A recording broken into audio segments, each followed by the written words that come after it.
thank you so much for agreeing to do this with us. We wanted to gather 3 people for an interview who we think of as elders in the narrative therapy, narrative practice community. And we wanted also to try something out that's using a way of interviewing a conversation, a collaborative conversation from Gay Stockel and Marilyn Sullivan, and how Marilyn O'Neill.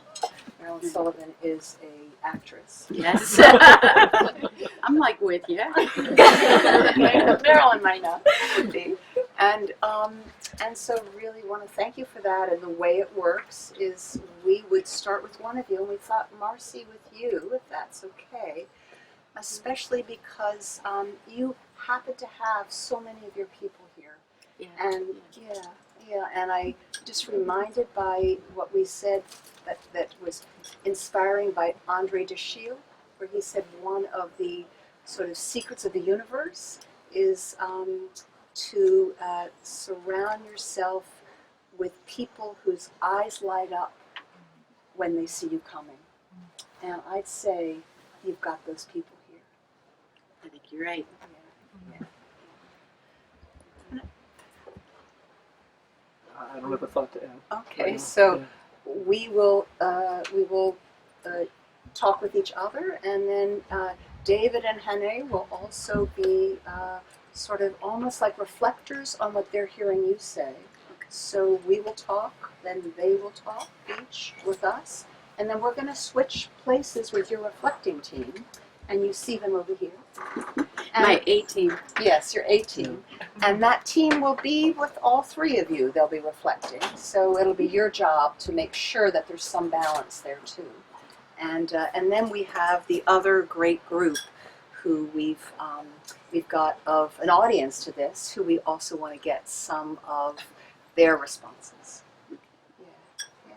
So I guess we want to just start with your own history with narrative therapy, which I know we could spend the entire time here talking about. You go way back. But is there something you might say about what drew you initially to narrative therapy?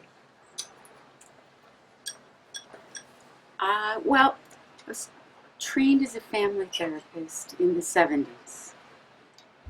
And, back then, being a systems-oriented therapist was kind of a hot thing, but it was all strategic therapy and structural therapy. And I came out of grad school and I got a job working in a program with families where there were adjudicated sex offenders and people who had been tried and convicted of harming their children. And our program was the last stop before termination of parental rights. They were given one more chance. And so the pressure was on. I was a pretty brand new baby therapist. And we did very traditional strategic work with the one-way mirror, the team behind the mirror calling in directions. And I was sitting in the room with families whose lives were X-rated lives, they were living in hell. And I had people calling in and suggesting I prescribe ordeals for these people as to therapeutic intervention. And there was a day when a call came to say something, and I just couldn't do it anymore. So I didn't answer the phone, and I told myself that I would quit. I had to leave the field, because I obviously didn't have what it would take to continue to do this to people and think I knew more than they did about their lives. So I prepared my resignation letter, and I had a workshop to go to that was already paid for. So I figured I'm going to do that last thing, and it was Carl Tom. And this was in Portland, Oregon, and Carl came to talk about interviewing. And in the audience were a bunch of folk like me who were working with kids in really awful situations. And so every time a question came up, it was about how would you do this with people with severe histories of sexual abuse and people who histories of terrible violence. And Carl graciously tried to sort of respond. And at one point he said, there's someone here with me who could really answer these questions with more passion. And it was Michael White. And they were traveling together, and Michael was just sitting in the audience. And he got up and did the whole rest of the workshop. And when I heard him speaking about, in his humble way, changing the language of the questions that people were asking, I felt this enormous sense of relief. I felt as if someone had thrown me a life preserver. I had been grooming myself my whole life to be a therapist, and I had convinced myself that I didn't have what it would take. And when I listened to Mike, I thought, well, of course I have what it takes, because this makes total sense to me. So that's how I initially came to the work, was I went back and took my resignation letter back, and I began doing things differently. And hearing Michael, and also understanding that you did have what it takes. Yeah, and I think I know what it was. What if was you it? were going to ask me that. Yeah. I thought I had moral courage because I refused to answer that phone. I refused to say those things to people. I refused to take that position. And I went on a lot of reflection. I didn't know at the time, but I think it was, I had moral courage. And that was a bedrock for me. And having moral courage is a bedrock. What difference do you think that has made in your work and in your life, in your commitment to narrative therapy? Well, in my life, I'm pretty sure it's why I'm still here. That surviving life. I suspect that was a source of survival for me as a young person, and a middle-aged person too. But in terms of my work, I think, I heard Michael in '86. So it's been a really long time that these ideas of social constructionism, they were natural for me. I wasn't raised up to think there were essential truths, so to speak, and I guess the moral courage part was that there's so many things that I've encountered in my work over the years where someone had to stand up and say what needed to be said. And I'm little and I'm a woman, and somehow just pulling that up and thinking, be brave.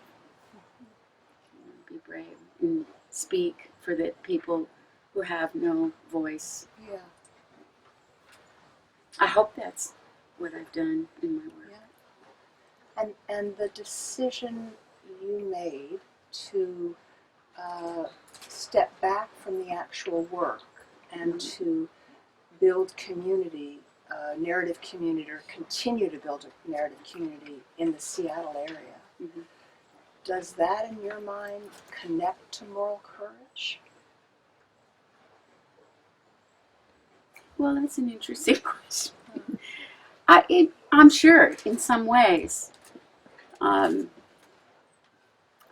trying to think of an example. I can't, but maybe people who know me will have better examples of how that is enacted in some way. But I stepped away from the work in terms of retirement. I sort of faded into the sunset. But here I am. So I guess I'm not really completely stepped away. But my role has changed. Yeah, go ahead. I just want to go back in time a bit and ask a little bit about the beginnings of your role. When you began to move. I think of you as sort of a seed of narrative therapy in Seattle. And you might have been the first person who heard Michael in '86 and was moved by his work. Any thoughts or recollections on how you began to promulgate these ideas within the Seattle community? Well, I had been, when I was in Portland, I was working in Portland after seeing Michael, and I ended up running a bunch of programs and hiring and training people, because I had control over that, and saying, we're not going to do it this way, we're going to try these things. And so I got really excited in the training groups and consult groups. And then I moved back to my hometown, Seattle, and I couldn't believe that no one had ever heard of this work. There were people, but I didn't know them. So there was an international conference in Vancouver, and someone put up a sign, anybody from Seattle interested in going out to dinner. And there were 15 of us that showed up, and in '94. And we decided that we were going to meet. And that group has been meeting continuously since 1994.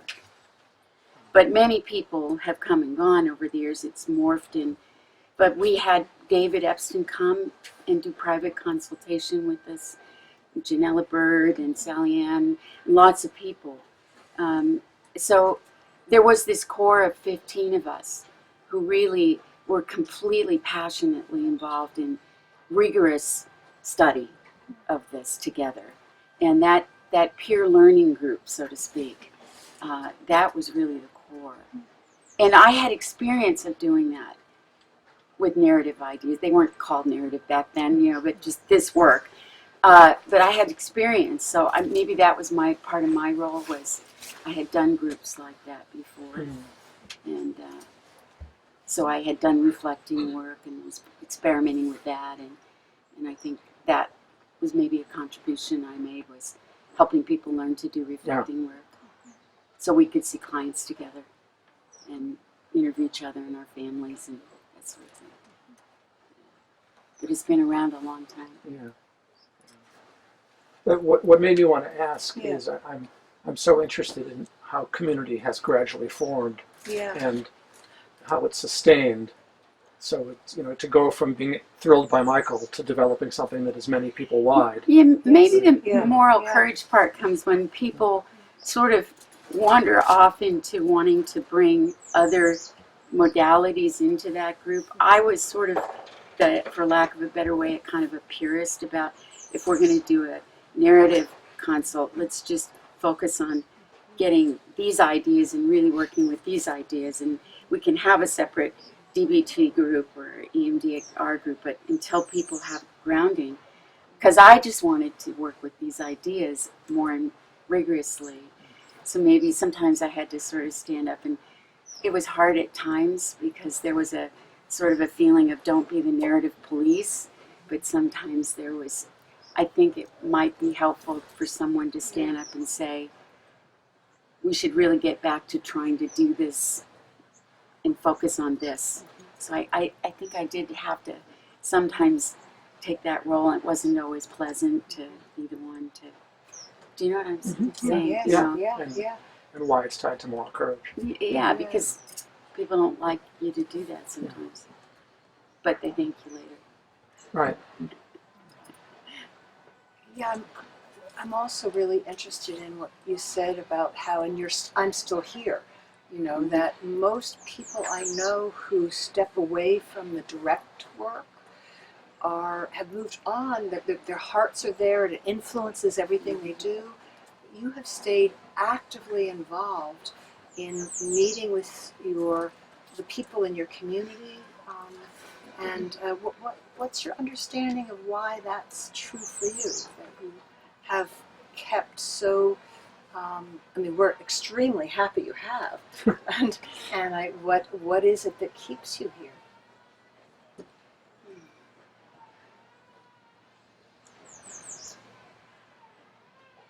Well, on a sort of superficial level, it's that this is how I get to see you. You. How else would I see all these people that have played roles for long time, medium time, short time in my life that matter to me? So there's that. It's like a family for me. But I think also it's that, I was saying something about this yesterday, about I've been struggling with feeling sad about Michael passing and people moving on, and feeling a little bit of despair about that, like the sort of some of the elders leaving, and for me, that takes a certain amount of wisdom away, takes an amount of courage, this moral courage and moral leadership, and I was feeling sad and despairing about it, and then it's something sort of changed where I thought, I've been a mentor to a lot of people, really fortunately in my life, and I thought, I need a mentor. I need to find a younger person to mentor me into the new ideas that are developing. To how can I engage?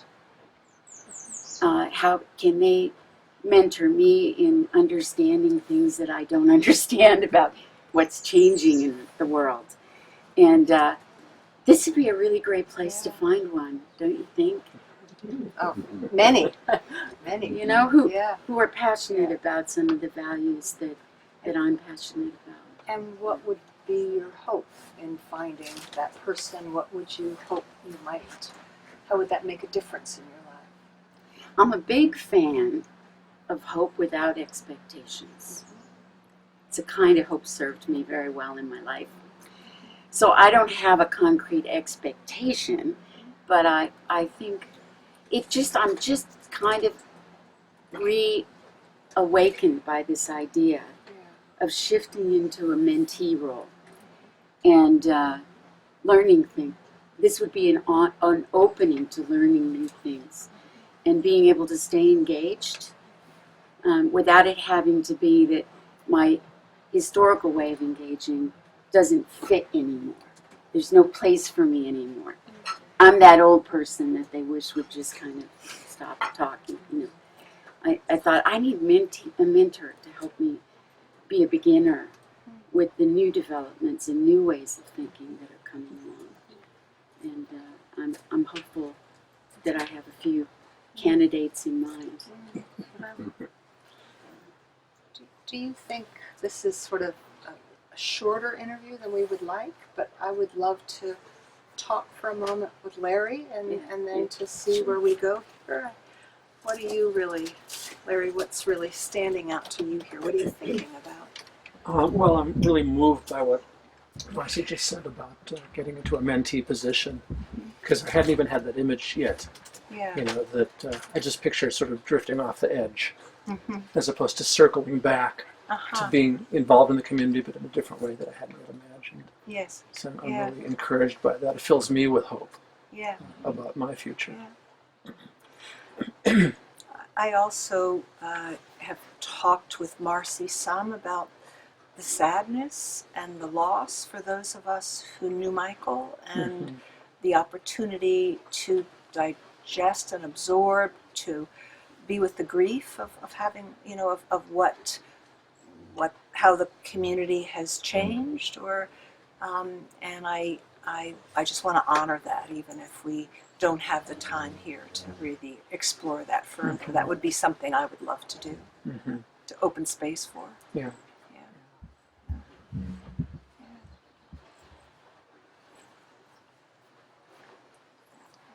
Anything, we're going to bring two others in, but anything you want to say before we do?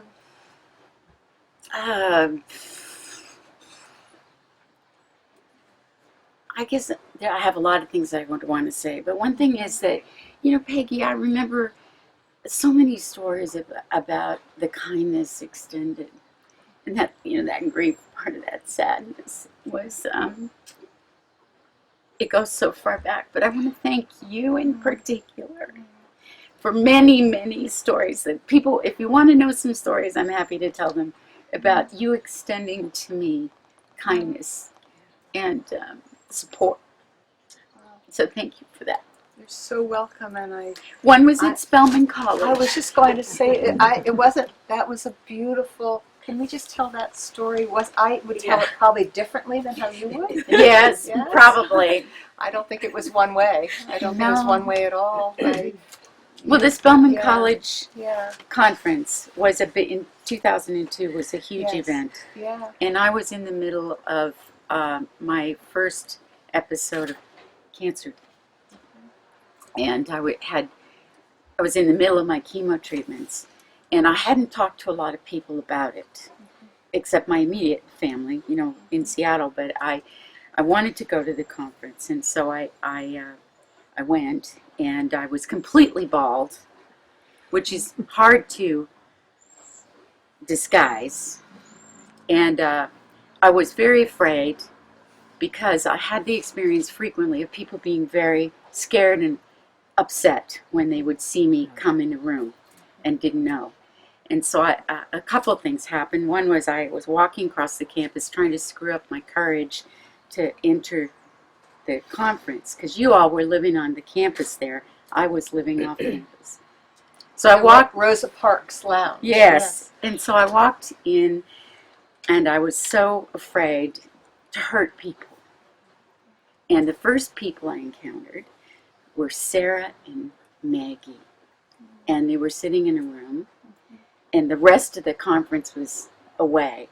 And so first thing I got was a support. They didn't freak out. They just talked to me. And so I went in, and the next was I saw Michael. And we have this photo Yes, I was just of thinking me standing there completely bald and Michael stroking my bald head. And but the story about Peggy was, I felt I was kind of missing out because I wasn't staying in the dorms with all the other folks. And Sarah and Peggy were rooming together, and they said, well, you can stay in our room one night. And I said, fantastic.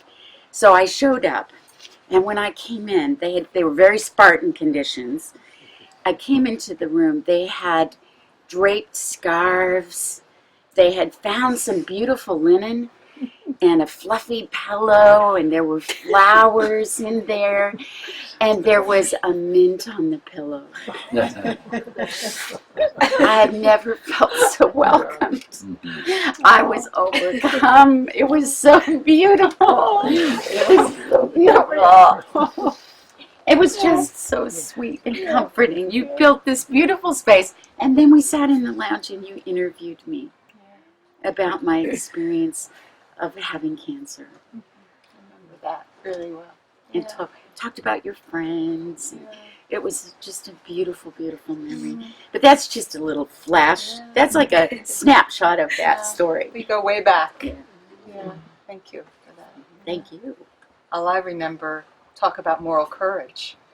I remember you then, and with recovering from cancer and being bold there, so, and teaching us about what that was like for you. Thanks. Should we move to David? Yeah. David. What's resonating with you? What your context is you. Do you want to just describe it? Because I think you retired from university teaching. Retired? What's that word mean? Right, the R word, but you're in preferment. I'm in preferment. Yes. Yeah. So I taught for about 20 years in graduate counselor training, and so that's where I insidiously inserted some narrative into a program that was more, general.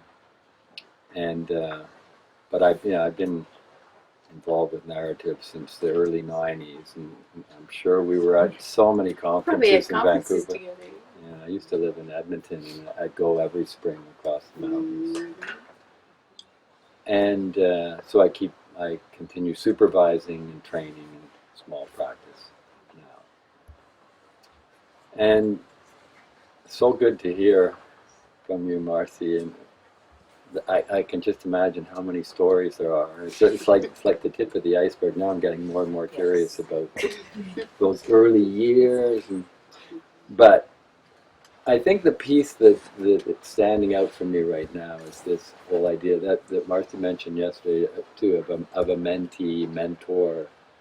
And it resonates very strongly for me. And I was thinking about how as we go through life, we go through different eras. And in relation to music, for instance, there's a time when we're younger where we're just absorbing all of the music that's out there, and completely up to speed, and it's very easy to get on to whatever the latest thing is and become familiar. But at least speaking for myself, and I love music, I can't keep up with that stuff, you know, and it just continues, and there's wave upon wave of fresh, new, exciting music that is there, but it's like, yeah, I've lost the capacity to keep at that same level of absorption, and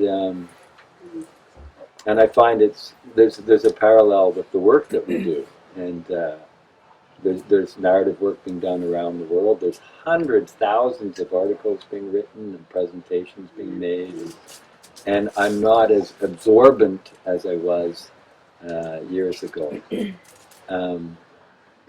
And I've just lately had the experience that I think addresses in some ways what Marcy was talking about, which is I've been working with a friend and colleague, Marc Leger, who, when I met him 19 years ago, I met him as I was offering a training, and he was a newbie to narrative, a very keen newbie.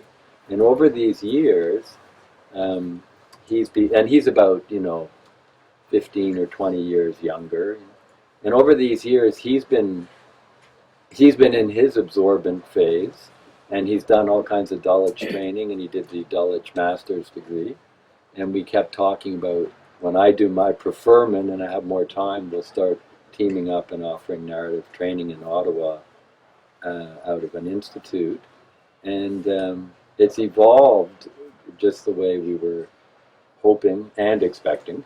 I like your line, but hope without expectation. So we recently offered a training, and he, in the months leading up to the training, he started taping his work like crazy, which he hadn't been doing. And so we did this workshop, and it was all this fantastic tape of narrative practice. And I did my shtick, which I've been doing for many years, providing lots of framework for narrative ideas and history of narrative ideas and theory and so on. And he stepped up with all of this fantastic practice. And so I feel like, for me, he's that mentor, and I like your idea, Larry, of this cycling back. Yeah. It's like working with Mark is a way for me to continue my engagement with the work in the community, and he's a very vital link for me. I've been a mentor for him and supported him, and even in this workshop, he's kind of looking over to me about how we doing here, and so but I can just feel there's a changing of the guard happening, and I can feel myself kind of stepping back and him stepping into more into the mentor role for the people who are attending the workshop. So so I guess I feel that without having thought it through deliberately, it's kind of happening for me, this mentor-mentee thing, and I'm now becoming the mentee. I have so many questions about that. You too. Do you want to go ahead? I just love the metaphor of absorbency. That just resonates with me so much as I experience my absorbency decrease. It's in many ways. In many ways. That really works for me. Could we just pause for a minute? I just really want to ask what that is like for you. I imagine it's a both and, like to be, there's you just described I hear it as like an awe and an appreciation that there's someone younger who's carrying forward these ideas and practices, and that that you can learn from him, and that you're not in the center in the way as you were before, although I know you certainly have written books also that people use as textbooks now, and your voice is out there in many ways. But what is there an underbelly to that? Is there a struggle? Are there things that you think about that have a little rougher edge than the grace of just going with it?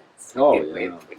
I mean, there's a lot. I mean, there's a lot of dimensions to that, and I'm not going to hit all of them. But I guess one of them is this preferment thing. I mean, to me, it's about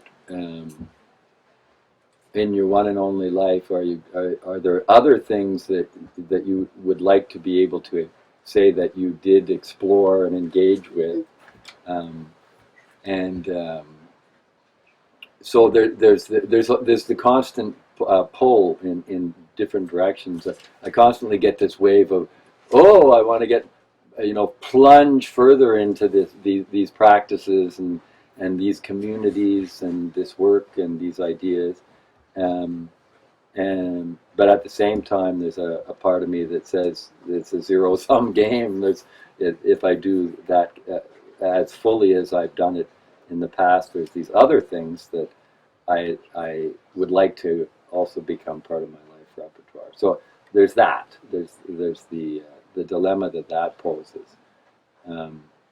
So there's the challenge of how can I continue my engagement and, frankly, the proliferation, because I think a lot of us who are very passionate about these practices are interested in people hearing them and trying them out, and so how can I continue that, but also make space. So there's that. There's also the sense of stepping back a bit. Well, wait a second. I was up front, and now I'm sort of slightly in the back, and it's just kind of the ego-driven stuff, I guess, about like, am I fading into the sunset kind of thing. But I think that the cycling back through my work with Mark is a really nice way for me to keep engaged and celebrate him stepping forward. And then it'll be really fun to watch as people that we're offering trainings to, as they start stepping up. I love that, whoever brought that up yesterday about how you can, there was this thing about people that you have trained, how many of them are now training or supervising people.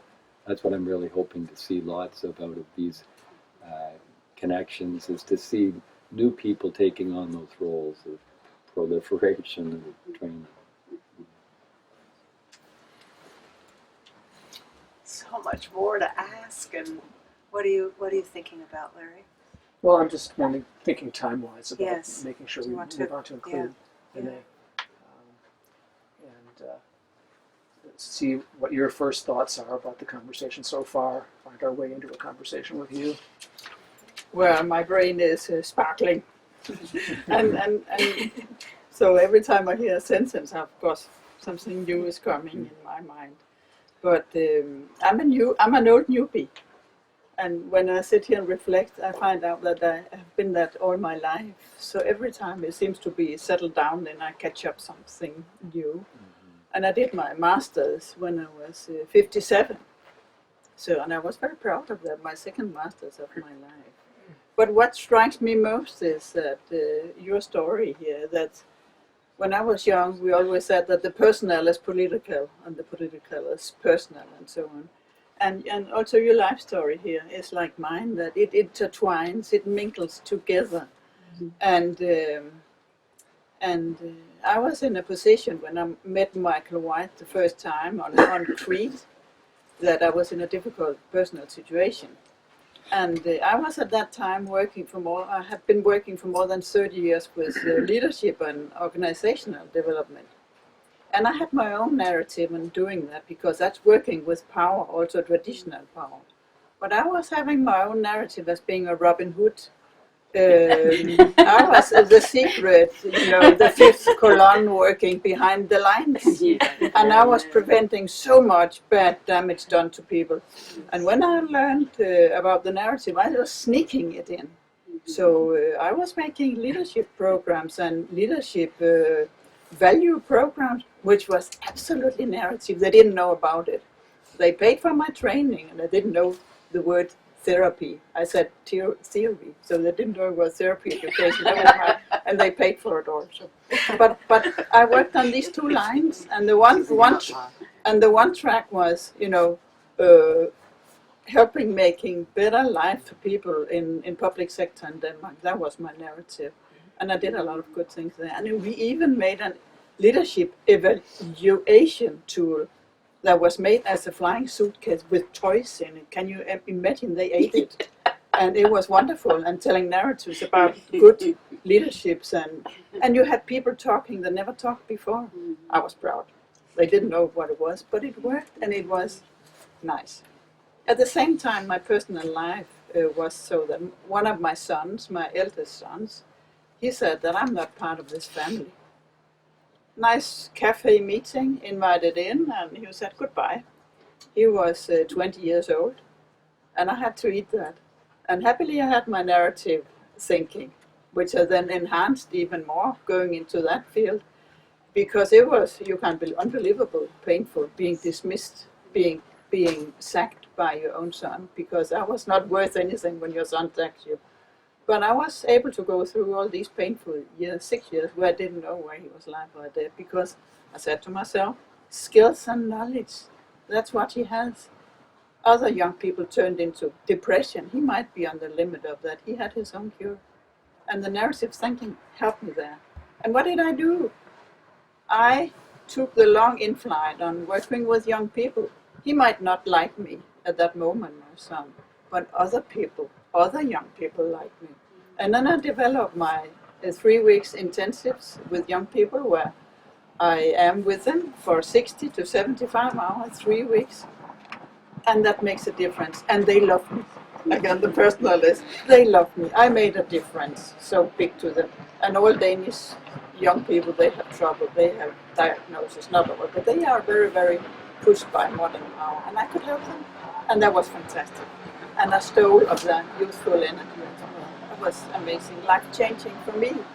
So I'm a newbie in that made my turn into my career.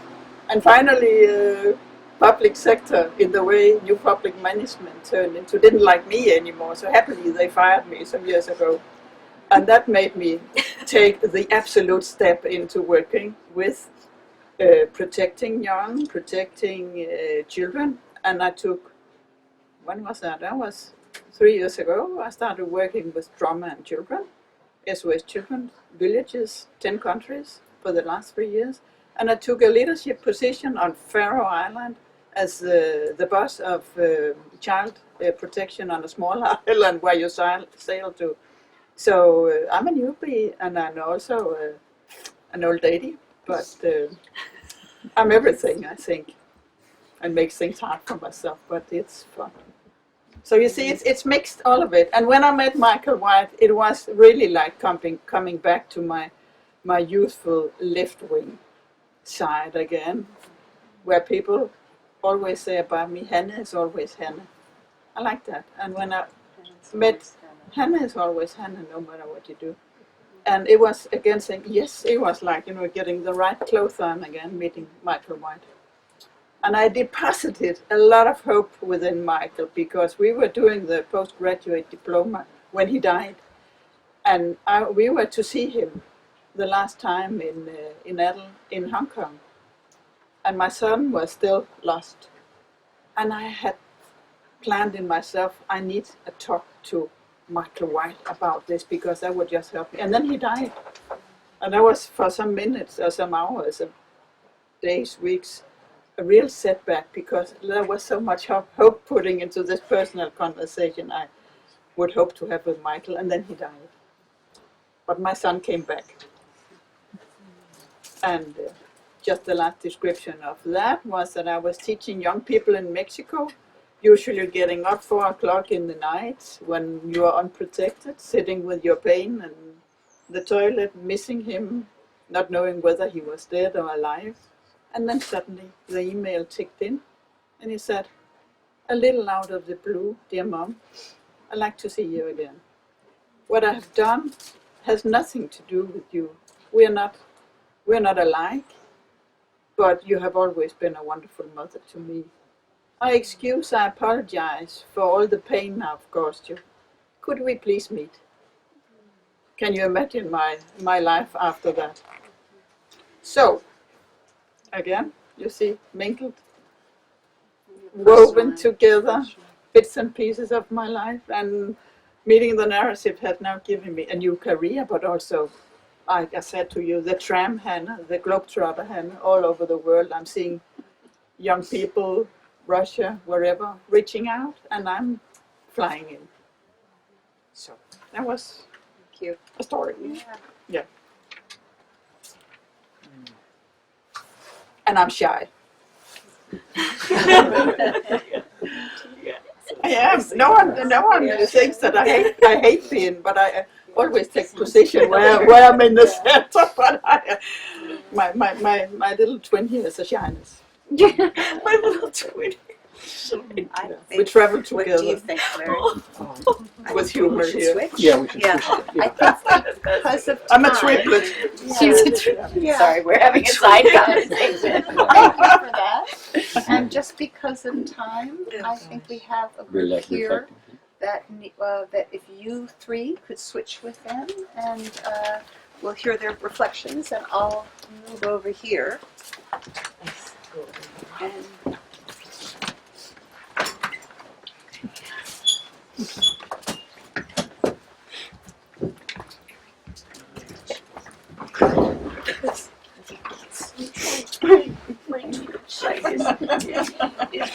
Travels right humor on the other side.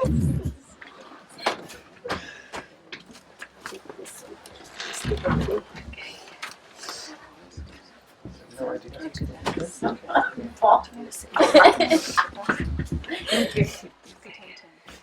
Oh, good.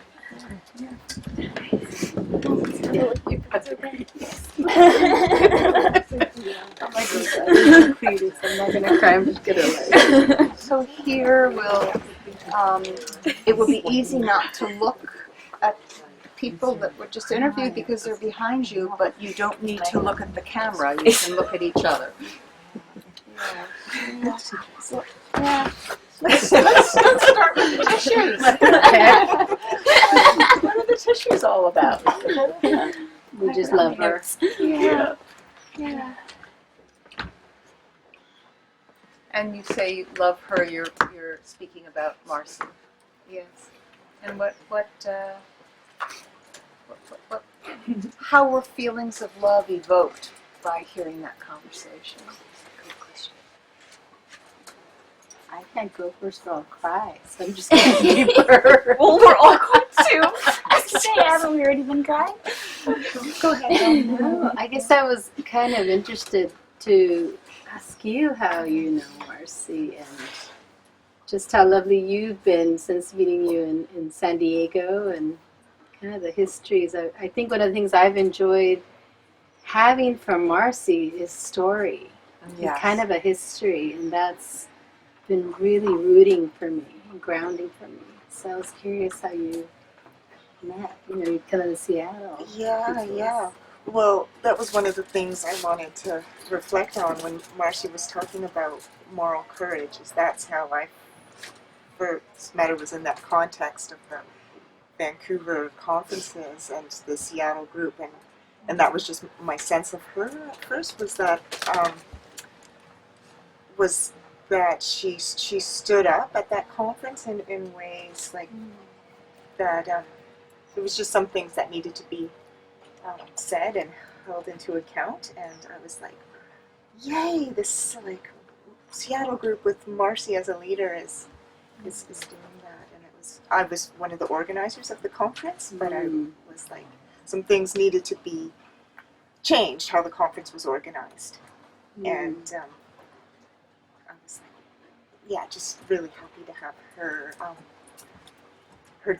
stand up and take that position, and we've been friends ever since then. And I love that I forgot about the Atlantis story. I'm like, wow, I did that. Peggy and I decorated the room. Good for us. Like, it seems like it was like I was another person. But yeah. So I was glad to be reminded of that story.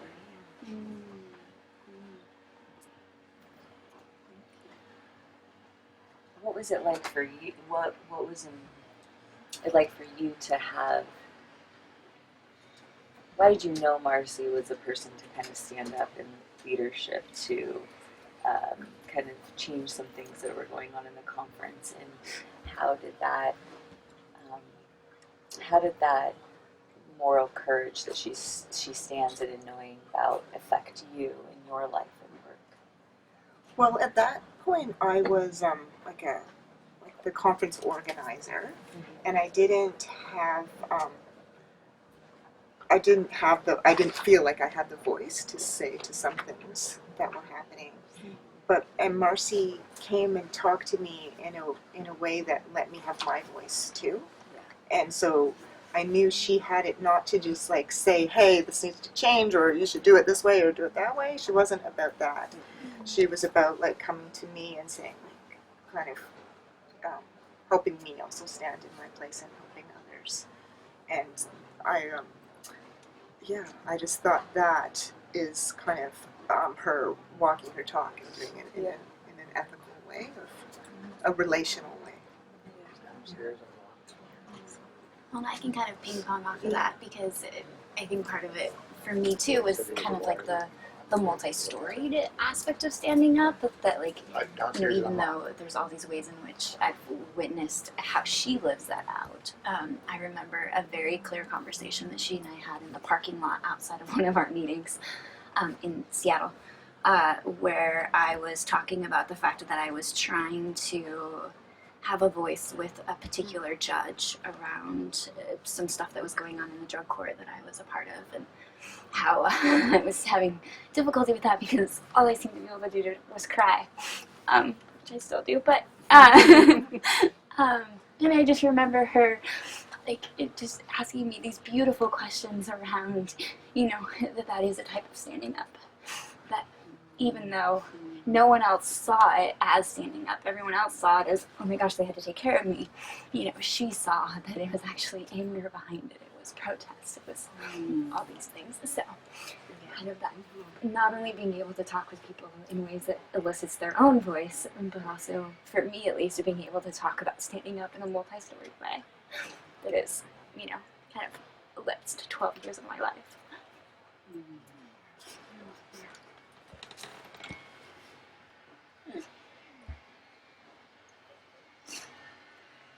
And my second reflection is on a bit of community.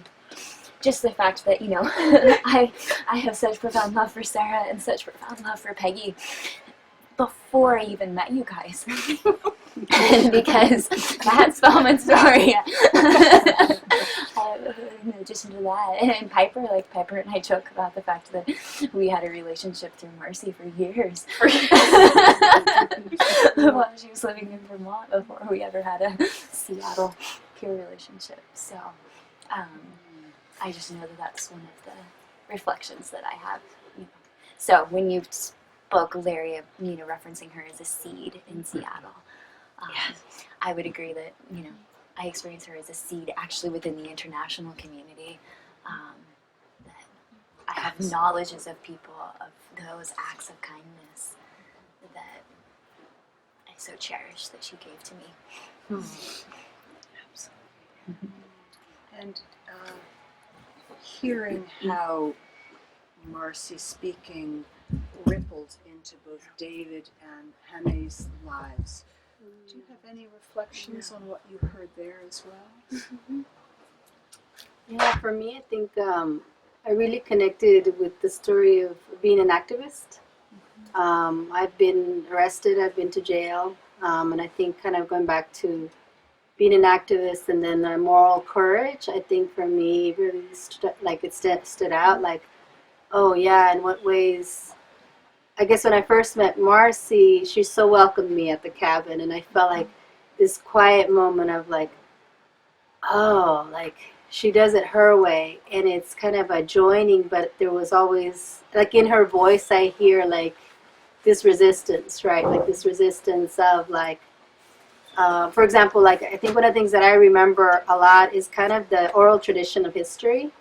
And so like, yeah, we don't have it documented in writing, but she's telling me the story, right? The story of narrative therapy, the story of Peggy, the story of, you know, the pillow and the mint. And so I'm hearing story about David Epstein, like story that's not found in a book, that is so much richer and so much, I can hold it in my heart, so much closer in a way that is just from a tradition that I know and that is much more familiar to me.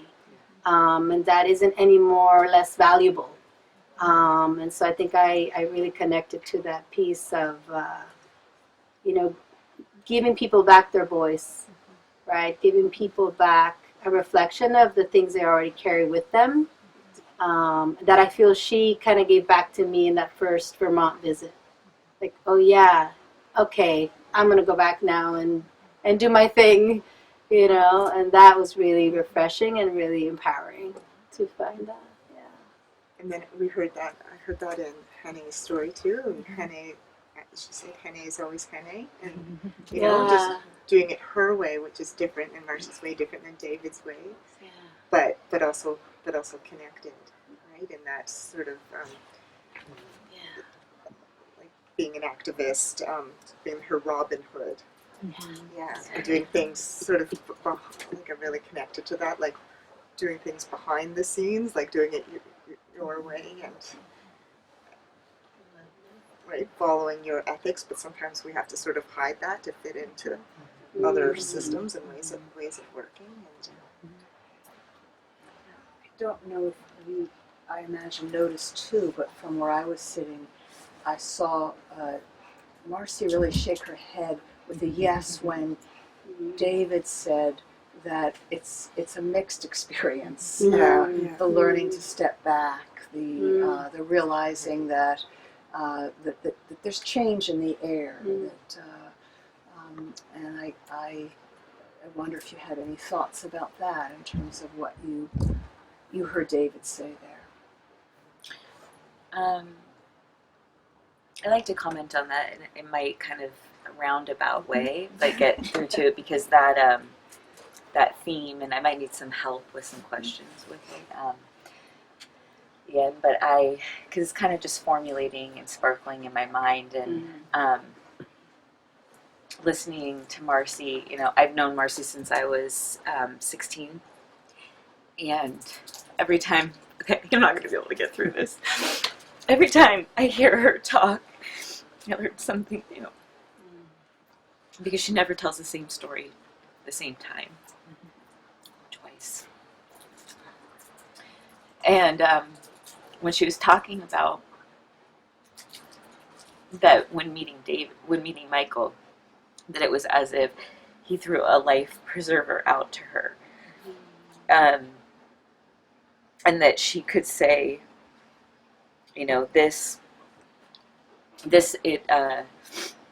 of course, I have what it takes. This totally makes sense. I can do this work. I can keep going. And she was Michael to me. And I remember when I was like in kindergarten and first grade, I wanted to be a therapist because I would lay out my blanket at recess and all the kids would line up.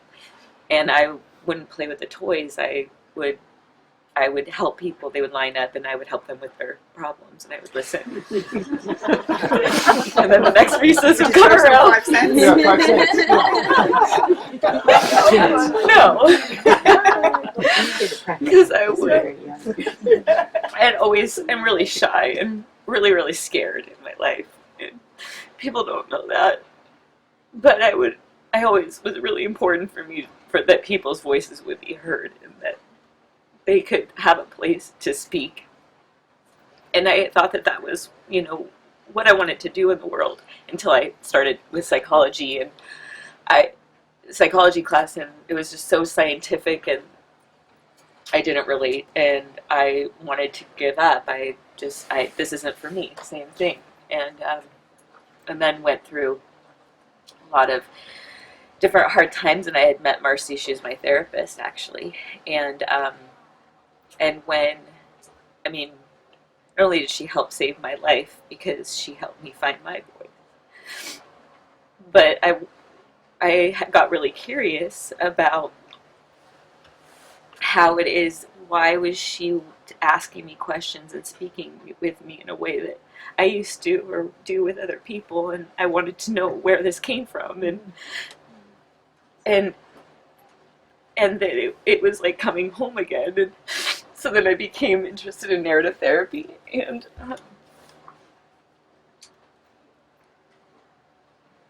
Marcy has taught me moral courage as a bedrock as well. And I have moved through my life to, I have been able to stand up when I've been really, really scared and stand up for others. And I always have her behind me. I always carry her with me. I think the second part of moral courage, and this is where I need some help kind of articulating this, is I need help switching with her. Sorry.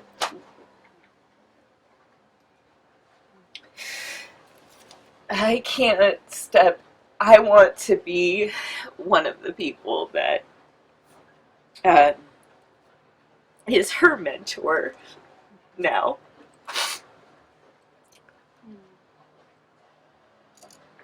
But stepping into that is a both and situation. Because I have to come to terms with having her leave and not being that sturdy person that has been with me in everything.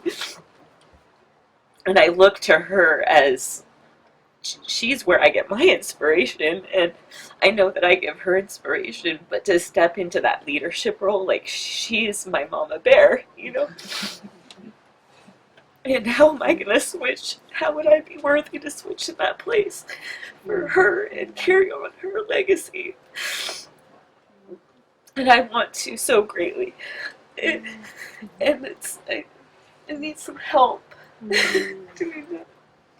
Yeah, I've had a question percolating in my mind.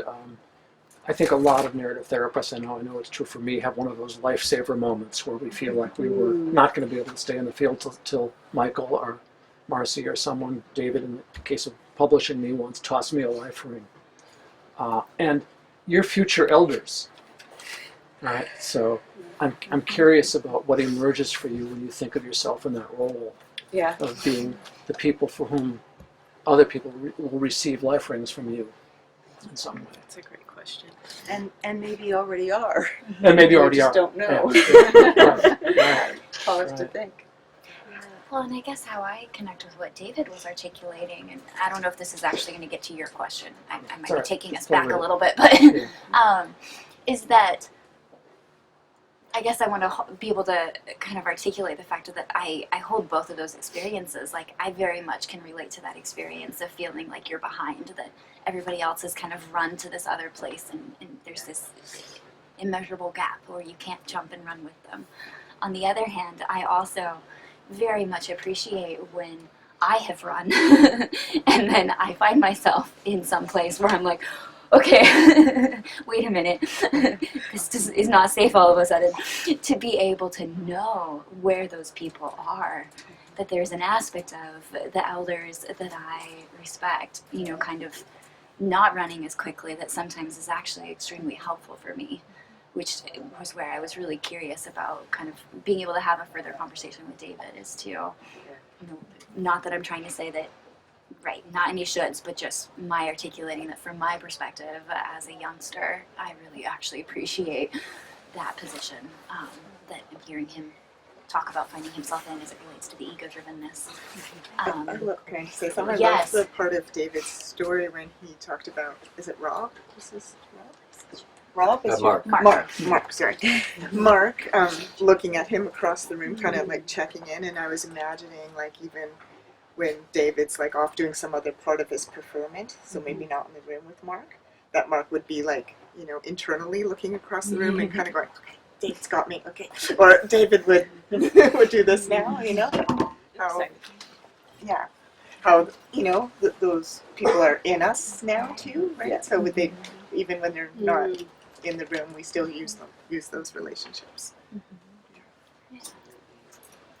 We were talking about this yesterday, and in our group we had the 30s and the 40s, and Jenny the 60s and the 70s, a group of women, and I was reflecting on that, you know, I come, right, I write on big shoulders, right, like my ancestors were so amazing that I sit here now with this knowledge, you know, and and also coming from like a place where like I'm my wildest dream. Like there's no way. Like I have to take up. Someone mentioned in the room like the responsibility.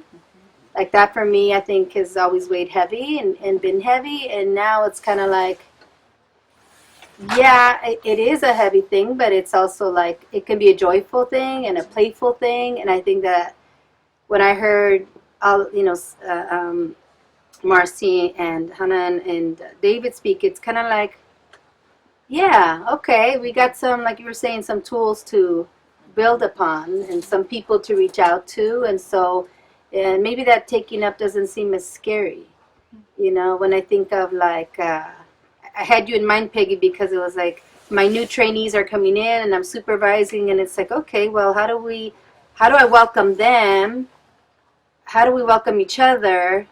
How would Peggy do it? You know, how would she build this up? Like, what's a different way to do this? And it was just such a hopeful, joyful thing. It was such a neat process to think about and to engage in.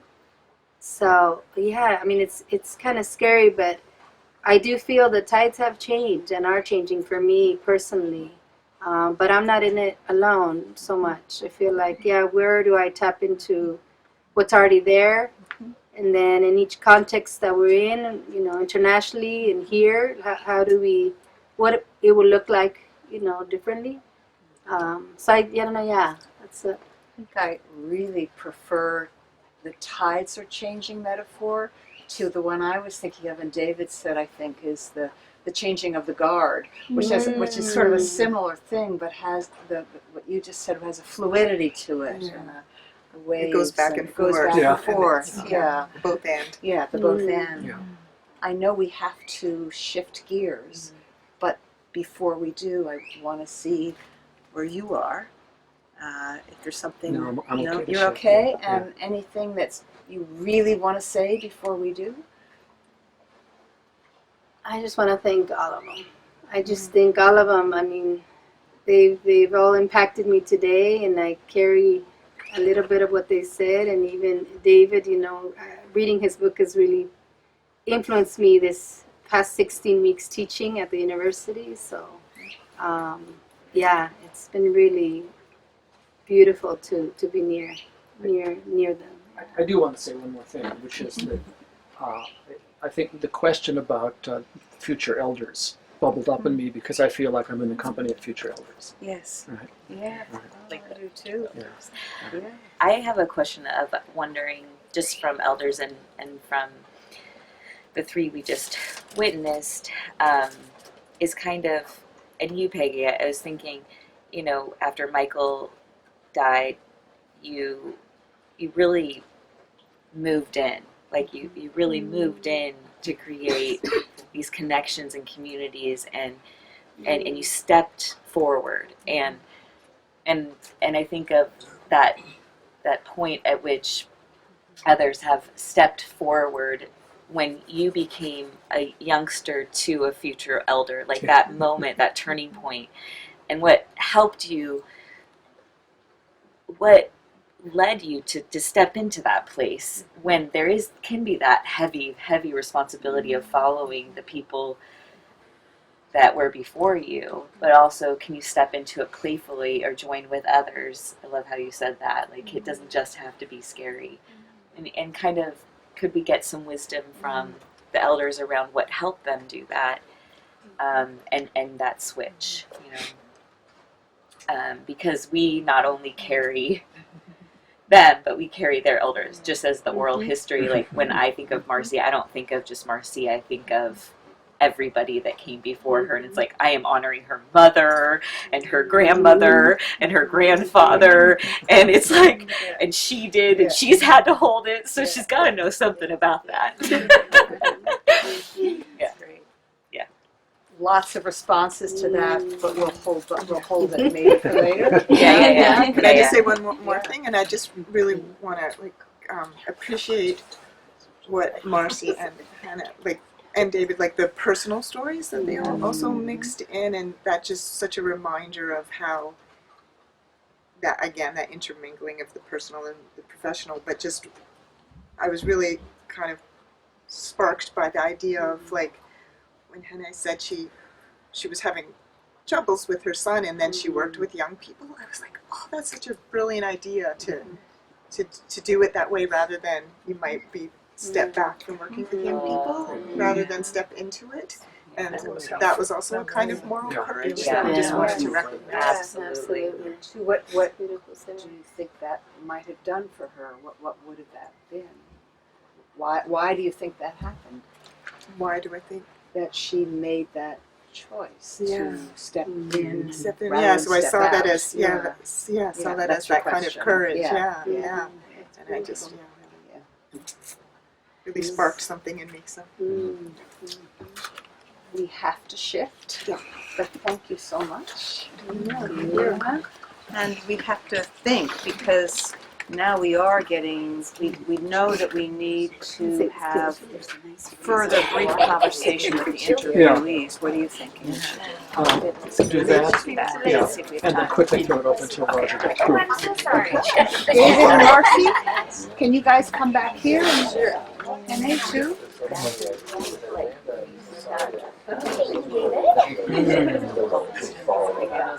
Chili. So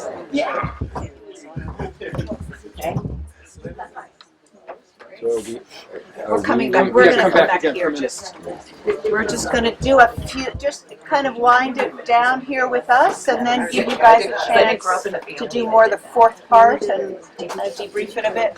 My mother was much more. All right. Marcy? Come back. Coming. I mean, now. And I think she ran. A little mama bear moment. Just want to bite your cheeks. I know, let's bite each other. How with babies, you just kind of bite their cheeks because you want to eat them and love them so much. Takes into you. Bite their cheeks. I understand that biting their cheeks. can you slide a little towards Marcy? Take a little towards Marcy here. and then we're back on. We're back on. She has, she's really cold. Throw a blanket over that one. Cold She's and Yeah, bad combo, right? Bad combo. They're a little related. Yeah, do you want to take this part? Yeah. Your reflections on the reflections. Let's start there. Hey, you guys, Okay. we need you to Okay. be quiet. We need to gather and be We're quiet just again. Recording again. Okay. Thanks. Say it again. Let's just start with your reflections on the reflections. What sparked you? The whole piece about future elders caught my attention, and I don't know where, I have to mull that one over, but it just felt like a new idea to me. And yeah, I guess it gets me curious about in anyone contemplating their role as a future elder, where does that take you in terms of anticipating your responsibility, anticipating, I don't know, your a projection of what you're trying to accomplish and where you're wanting it to end up, and yeah, there's just a lot. There's a lot in that notion of future elders. There's a lot that's bubbling up for me right now. I feel like there's a lot of unpacking to do with that notion. You know, David, I have some cultural context. It just occurred to me that, in my cultural background, you know that you are going to be a future elder before you're born. And coming from a matriarchal culture, there's a place. The women carry the culture. It's the women's responsibility to carry the culture into the 6 generations of the future and make decisions now with a awareness of 6 generations that are coming after you and 6 generations that came. You're standing on the shoulders of those strong women that came before you. in my family, my oldest sister was the designated future matriarch. And that freed me to be a free spirit child, just playful and not very serious. And she died when I was 5 and she was 7. And so I then had to become that child, that young woman that was being groomed as a future elder. So I thought, when you said that, I thought, it's not a new notion to me. Mm-hmm. Now I know what to do to help Piper. Mm-hmm. Now I know what to do. Mm-hmm. Because that's how I've been relating with her. But I didn't tell her the story. You know, Mm-hmm. she's already an elder. You know, and she's been training up for that since she was that little girl with the blanket on the playground. She had a private practice as a very young person. You know, she was ready. Anyway, it just occurred to me. Yeah. There's a cultural context. Mm-hmm.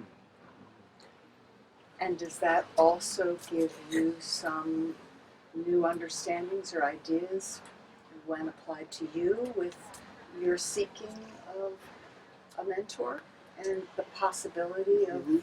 Piper or others? It's helpful to me in some ways. Yeah, it's one of the problems about working in the professional therapy world is that sometimes, the dominant discourses make you forgetful about the personal knowledge.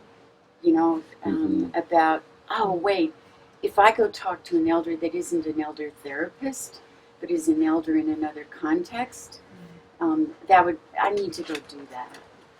Mm-hmm. As well as talking to people like you. Mm-hmm. But I need to go talk to some that aren't therapists because I got all like in my head about it, and now I feel more in my heart. There's generations of wisdom that is already available to me that I think was restrained Mm-hmm. by some other. I don't know if that's making any sense at all, but you're nodding, so I'm hopeful that there's connections. Well, it sounds to me like you're connecting a conversation that's been more centered in the professional realm and this kind of professional realm, and then realizing, wow, this is my cultural heritage. This stuff that we're finding language for is something that I was born into and is part of my DNA. That's what I feel like I'm hearing you say. It sounds like you're saying when you realize yours that, as well, but I mean, it's just a different I don't know origin if it is story mine. behind yours. I don't know if it is mine as much. No, yeah. So it's great to hear that. What are you resonating with? I resonate on all the concepts about this elder and young, and I feel entrapped somehow. I want us to grow up together, and the first time I saw that with my own kids, and I talk a lot with my own kids and young people about the legacy from them to me, and the other way around. So you may put me in the box of the elder, but I will open the door, and I prefer that. The words again, we grow up together, and then the word about courage stood with me, and that's both sprouts into my work around trauma and also of just being alive, life and being alive. How much courage it takes to the people we work with, but also with ourselves, also being here. So, and in the leadership, the evaluation I did, we put in the word also courage, so it has stayed with me. But most important, growing up together. Mm-hmm. Yes. It's nice. Because I'm not retiring, I'm in a new career. Another master's degree in new career. I said to my kids, you won't see the last. No, there might be another one, who knows. Hmm. Yes.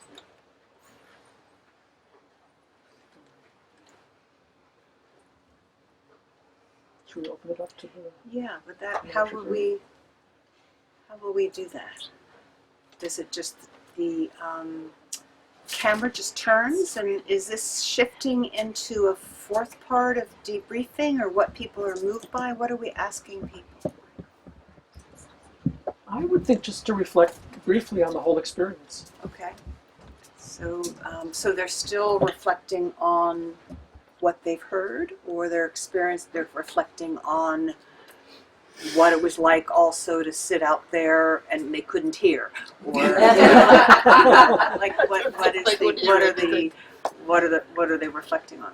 I think mostly the experience. I mean, what they heard, but not confined to. I don't want them to replicate the last reflecting team. Okay. I want them to reflect on the experience that includes all three layers, Okay.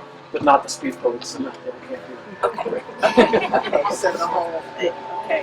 And then Cindy, you're gonna just take the camera around. Great. Okay. Thank you. Okay. Say that again? Yeah. Yeah. My hope is that you reflect on all the layers that you've heard so far. You know, your reflections on Peggy and my conversation with the elders, the reflecting team's reflections with them, and the third reflection, they're reflecting on those reflections. You're just a fourth layer of reflection on the whole experience. Reflections. I have something. I was thinking a lot about kind of raising children and how there's a natural progression from being the parent who's kind of in charge of everything when the kids are really little to seeing your adult children step into a role of kind of being your peers or more, or kind of looking after you. And then I was thinking about when my mother became very old and more incapacitated, kind of the natural role of stepping in and caring for her. And so I was thinking about sort of my idea was the tides thing, is it's sort of a natural evolution, and that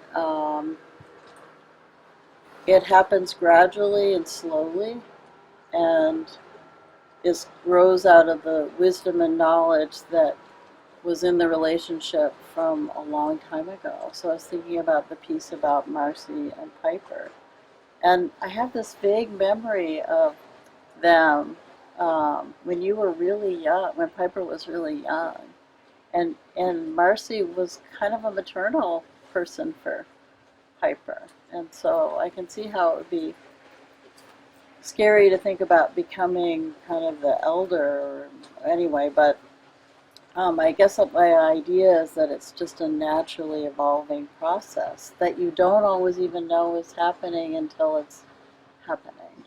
That's what I was thinking. So, and it's based on the relationship and the wisdom between the people. So that was my reflection on the reflection. So.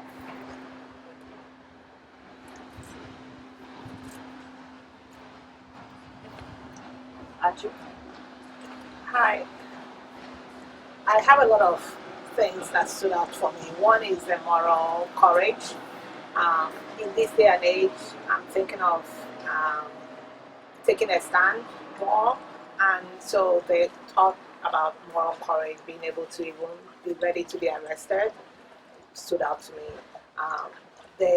Whenever people talk about Michael and the deep longing for him and grieving for him and missing him, and I never connected. But as people were talking about Marcy and how, as maybe she's retiring, that they are missing it, I connected to that and realized what the people were talking about Michael were feeling. And I connected I found a home with MTI, and I could understand, because I really feel this is a home and I appreciate them. So it helped me to kind of even understand my own attachment. And then the last one was this idea of the natural evolution of passing on.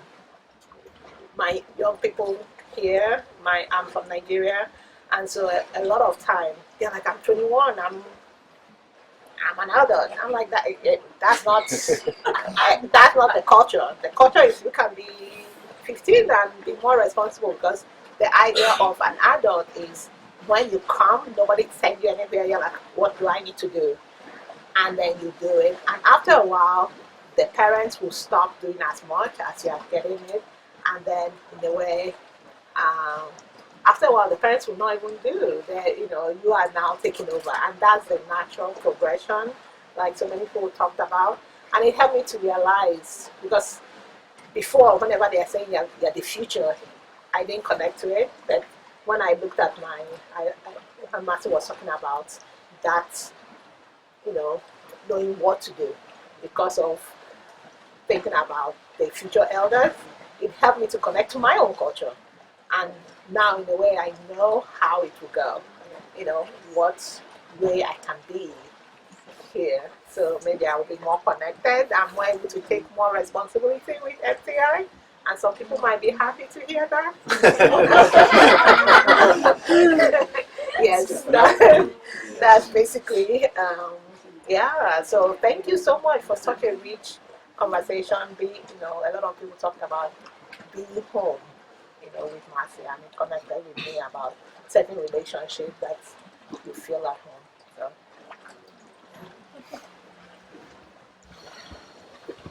Cindy? Just wanted to say how much of what everybody said resonated with me. And I am one of the people who had an opportunity to work with Marcy, and especially the idea of moral courage and how she helped instill that in me as a young therapist and continues to foster it in me. And I remember all the stories she was telling me about being outraged when the folks that worked with her were mistreated, especially people who were grappling with eating disorders and the way they were treated in the medical system. And that idea, the passion, the outrage, has always stayed with me. And it's something that I constantly draw on in my work. And remembering that how I would get frustrated when I first started in community mental health, and the ideas that this is how you should work with people, and this is how you conceptualize, and these are the skills you teach them, and a lot of it did not resonate with me. And I would call Marcy, who would go to the library or get dinner, and we'd sit there for hours and hours, and until they closed. Yes, pretty much. They would nicely ask us to leave, and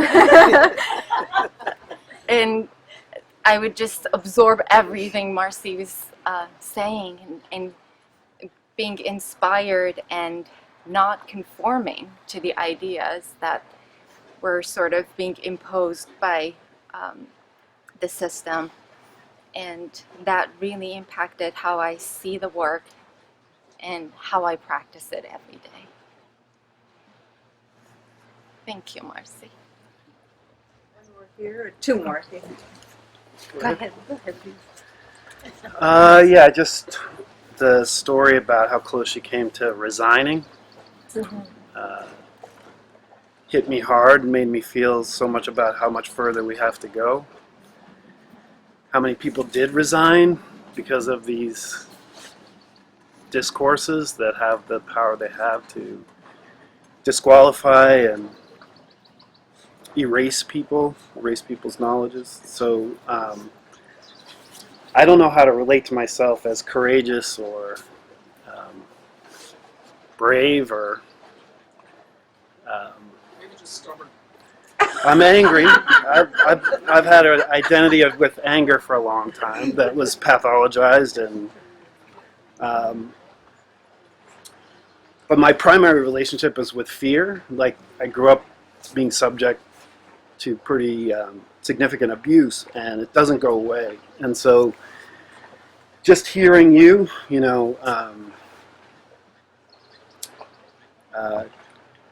keeps me working to stand against fear dominating my life, and so I want to just thank you for that.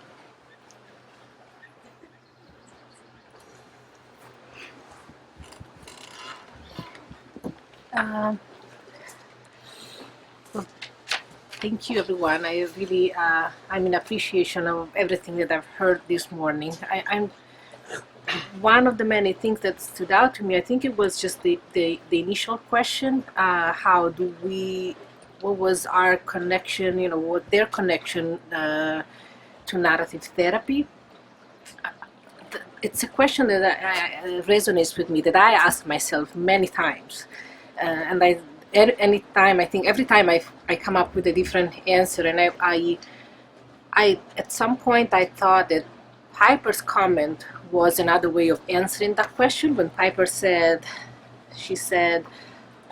that when Marcy was speaking to her, she wondered, oh, I want to know where that was coming from, that way of talking to her. That curiosity of wanting to know where that was coming from, or noticing a different way of being in relationship with her, a different way of listening to her that she was noticing in Marcy. I think it's something that I don't want to lose. That is for me a way of being a narrative therapist, of having that different way of relating to someone, and the other person noticing that she's been treated or she's been listened to in a different way. I think before meeting narrative therapy, literature was that space. I thought that poetry or fictional stories were the people who were able to listen to or to watch the world or interpret the world in a different way. And narrative therapy has become my current way of doing that with people's real stories, of tending that different way of listening. So I don't know, I'm just in appreciation of what I heard, because it's helping me to even get a better understanding of what narrative therapy is. I did not know this until I said it now. And I would have not known that if I had not listened to what I heard this morning. So thank you. Wow. Thank you.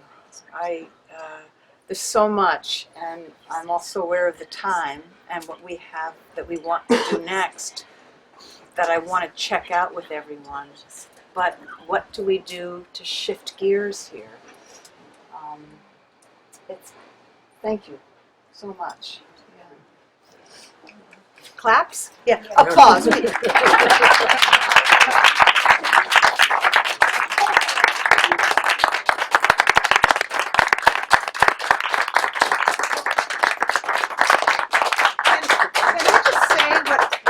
In mind, and then we can adapt it. We are going to take a little break.